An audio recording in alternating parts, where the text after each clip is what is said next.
Isang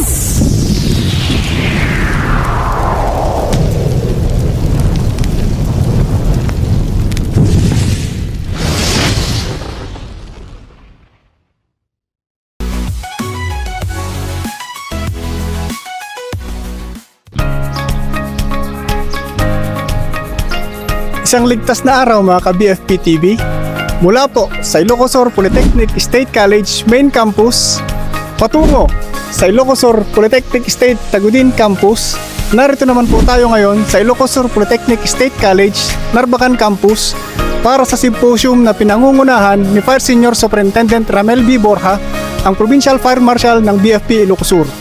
Ito po ay naglalayong palawakin ang kaalaman ng mga estudyante sa fire safety at disaster preparedness.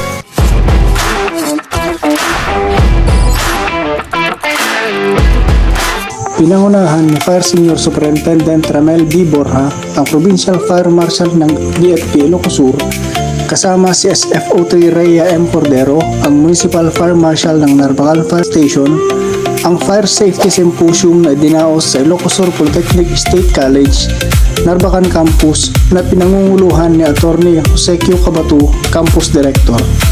Layunin ng symposium na palakasin ang kamalayan ng mga estudyante at guro sa kahalagahan ng fire prevention, emergency preparedness at tamang pagtugon sa mga insidente ng sunog.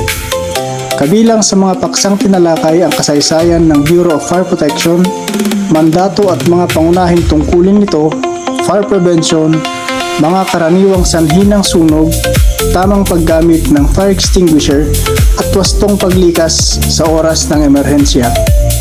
At ngayon naman, pakinggan natin ang panayam kay Atty. Jose Q. Cabatu, ang Campus Director ng Ilocosur Polytechnic State College, Narbacan Campus. Magandang umaga mga ka-BFP TV. Kasama po natin ngayon ang Campus Director ng Ilocosur Polytechnic State College, Narbacan Campus na si Atty. Jose Cabatu. Good morning po, sir. Good morning.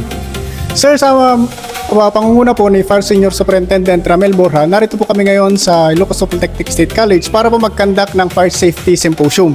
Ano naman po ang mga mensahe po ninyo para sa mga estudyante, mga kawani ng BFP at lalong-lalo na po sa komunidad na ating pong pinag-ilingkuran, sir? Una-una, magandang umaga.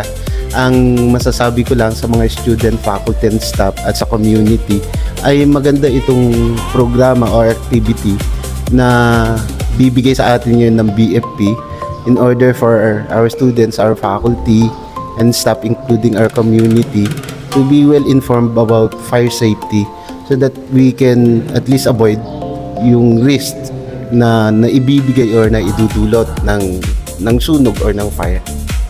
Salamat po, sir, sa pagpapaunlak ninyo sa aming maikling interview at we are looking forward po for more collaborative activities between the BFP and Ilocosur Polytechnic State College, Narbacan Campus, sir.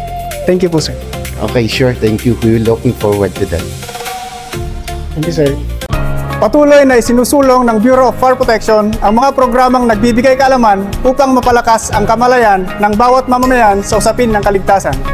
Mula sa Ilocosur Polytechnic State College, Narbacan Campus, ako po si SFO1 Emiliano Antolin Corpus Jr. nag-uulat para sa BFP TV, Ilocos Region 1, Ilocosur.